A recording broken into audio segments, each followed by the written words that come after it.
let's go back in time and back to where we can say this originally started.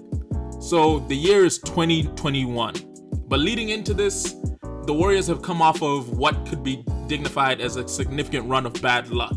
Now, 2017 to 2018 and 2016 to 2017 had managed to fortunately treat the Warriors with favors, managing to get back-to-back championships with the Finals MVP being Kevin Durant. But in the 2019 NBA Finals, unfortunately for the Warriors, they suffered significant losses in both Klay Thompson and Kevin Durant going down with season-ending injuries, which left Steph on his own in a situation with Draymond Green that they just couldn't get it over Kawhi and the Raptors. Following this season, the team saw Kevin Durant basically be disgruntled and basically depart from the Warriors. And when it came to Klay Thompson, what they expected to be a one-year injury ended up lingering and causing a knock-on effect with another injury that led to a 2-year injury. Now, within this 2-year span, the Warriors initially managed to go 15-50 in the 2019 to 2020 NBA season, allowing them to be the worst team in the entire league, not even in the Western Conference, in the league with the worst record. And then the year after that, in the 2020 to 2021 NBA season, we managed to see them improve to 39-33, which managed to put them as 9th within the West in the play-ins. Obviously, they didn't make it far, but again, they were showing some steady ground. Now, off of such an improvement, the Warriors were fortunate enough to have a high enough pick within the following NBA draft, as within the 2021 NBA draft, they found themselves to be fortunate enough to land the 7th overall pick, a pick which they used to select none other than Jonathan Kuminga, the good old small forward out of the NBA G League Ignite.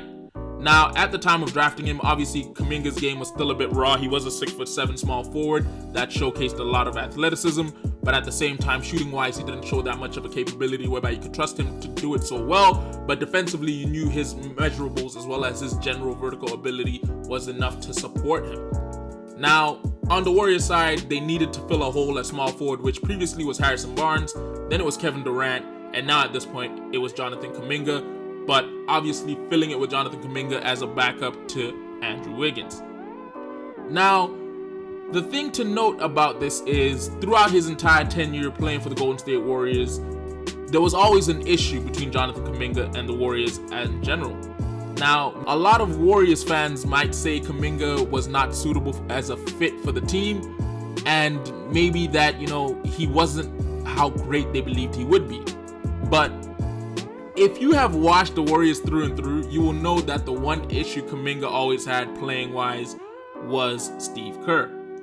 Now, in this video, we will be discussing, have the Atlanta Hawks managed to finally unlock Jonathan Kuminga in a way that the Warriors never could? Because in my personal opinion, I think they have. But what it do, YouTube? It's your boy Alvin Mike from L.T.A, and let's talk about Jonathan Kuminga and the Atlanta Hawks. For those of you that are unaware, Jonathan Kuminga has officially knocked down his 3rd game with the Atlanta Hawks, showcasing his ability and what the team has basically managed to win over from trading for him. Now, in his 3 games playing for the Hawks, he has managed to drop 27 points, 7 rebounds, 4 assists with 2 steals in his first game, 17 points, 9 rebounds, 3 assists, a block and a steal in his second game, and then obviously in his most recent game against the Portland Trail Blazers, he has managed to go for 27-3 with 2 steals. The significant thing about this being all 3 games have been wins. Now, watching these games, as I just had to redo, I wanted to basically reiterate some points that really make a lot of sense and showcase how much coaching matters in this league. Now, for a long time, there's been a bunch of us that have sat on the bandwagon of Steve Kerr's ruining Jonathan Kuminga, and obviously with the fact that Steve Kerr is a multi-championship winner as both a coach and a player, a lot of people might have stood against that and said, no, there's no such way Steve Kerr works, it's a JK issue. But looking at the way he's playing with the Atlanta Hawks, you can willingly see Steve Kerr has never been able to utilize Jonathan Kuminga in a way that was effective, as majority of the offense that he does run is hot potato offense. Whereas if you're watching Jonathan Kuminga play with the Hawks, first off, you'll notice he's coming off the bench. This, I believe, is due to the fact of injury and that he allegedly sustained whilst he was in Golden State. And at the same time, I believe it's the team trying to find a way of integrating both him and Jalen Johnson into playing with each other. As with the Hawks, Kuminga has more of a role that allows him to see a lot more of the offensive side of the ball, as well as generally playing the defense that he does. as his position allows him the ability to not only grab the rebound and bring the ball up the floor, but on occasion you will see him bringing it up off an inbound.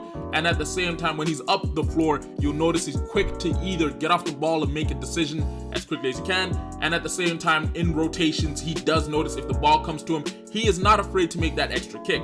Now, playing with these guys, he has managed to showcase a lot better scoring efficiency. In not only is he basically averaging more points through 3 games, which obviously is a very small sample size, but at the same time, he has not shot he has shot 33% in 1 game from 3, but he has averaged around 55% from 3 throughout this entire 3-game span. And it's a thing of, it's not that he's just shooting threes where it's like, oh, he has to heave it. He is showing more of an attitude of he is willing to shoot these, and he's happy to shoot these, even with the hand running at him, because again, he's finding himself in situations where it's not just, hey, throw a ball, run over there, screen quickly, and we're basically going to throw the ball around as much as we can 50 times to get it to Steph. No, this is more of a system where they're allowing him to play at all 3 levels when it comes to his scoring, which means that the Hawks have basically unlocked him. Like, they've allowed him to play both from the high and low post, at the same time hitting him on backdoor cuts, which is fortunate for him. And then obviously, as I discussed before, they're allowing him to shoot as many threes as he wants, whilst not pushing it on him that he needs to basically be a knockdown 3 and D guy, which I believe the Warriors had a bad habit of basically having. And then on the other side of things, they are allowing him to run the fast break. As you'll notice, he either does push the ball himself, or in many situations that I saw whilst watching the games, it's a thing of he will follow up as he sees someone else push the ball, which on a basketball court is highly required, because again, it's those little things that help you win big in games, as well as showing that little extra hustle. As with these steals and blocks, these aren't just coming in situations whereby he just randomly finds himself in these positions.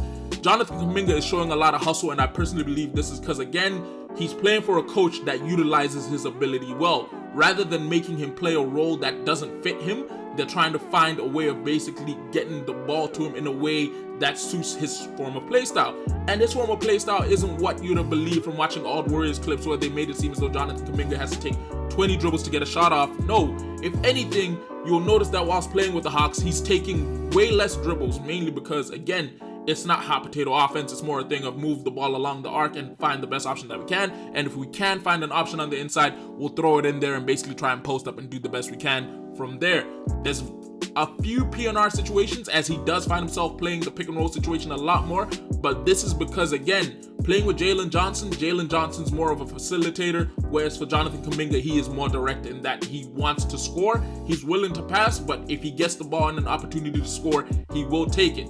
So I do believe the Hawks have managed to unlock him in a way that's insane. The only issue that I do believe the Hawks will have with this is they need a real point guard, because at the current moment, they're running a combination of CJ McCollum and Nickeil Alexander-Walker, which both are naturally 2 guards, so it makes it kind of hard, because you will notice that a lot of their offenses, unless they're moving the ball along the arc and trying to find a way to throw it inside, it's a lot of bring the ball up once or twice, make 2 or 3 passes, and then basically go one-on-one. So hopefully they do find a point guard, because again, I'm happy to see JK balling out the way that he is. I'm not going to lie, Steve Kerr almost ruined this man's career for the rest of his life by making him seem like he was more of like a bum, when he's really not a bum. He's a kid with a lot of talent and he's got a high ceiling in my personal opinion. And the pair up of him and Jalen Johnson, we've seen it work before, whereby we've seen 2 wings who play somewhat the same sort of role in JT and JB. The only difference being, obviously, Jason Tatum was more willing to shoot the threes, whereas for Jaylen Brown, he wanted middies and driving to the cup. Whereas for these two, they both somewhat have the same sort of offensive scoring, whereby they want to get to the rim, but they're not afraid to shoot a mid-range. So, hey, it's going to be a great combination to look at and see what happens. Coaching-wise, yeah, I have a feeling the Atlanta Hawks will replace their coach if they really do look to compete in the near future, just because, again, his play style does work now with these young guys when they have nothing to play for. But if it comes to competing and actually wanting to be the top of the Eastern Conference, I don't know if this will work. But all in all, Steve Kerr almost ruined a career. The Atlanta Hawks have managed to revive it. The only thing that's really sad is I wish the Hawks had kept Trae Young, because with Jonathan Kuminga in the lineup now, you could have found a way of really hiding Trae Young on the defensive side of the ball. And then offensively, he could have really helped with moving the ball around assist-wise. The only issue you might have had might have been the ball dominance. So in that case, if you're on a guard who can hopefully facilitate and basically get the offense going, I'd look at one of the Jones brothers, whether that be Trae or Tyus Jones, because again, those guys are always versatile for that position. But Down below in the comment section, let me know, what do you think? Do you think the Hawks have it sorted when it comes to the Jonathan Kuminga situation? Do you think they'll be able to utilize him in the ways that he is fully capable of? And then also, do you think Steve Kerr was ruining his career? I'll leave you to let me know down below in the comments. It's been your boy Alvin Mike from L.T.A. Don't forget, like, comment, subscribe. It helps the channel. I'll catch you in a bit. Deuces.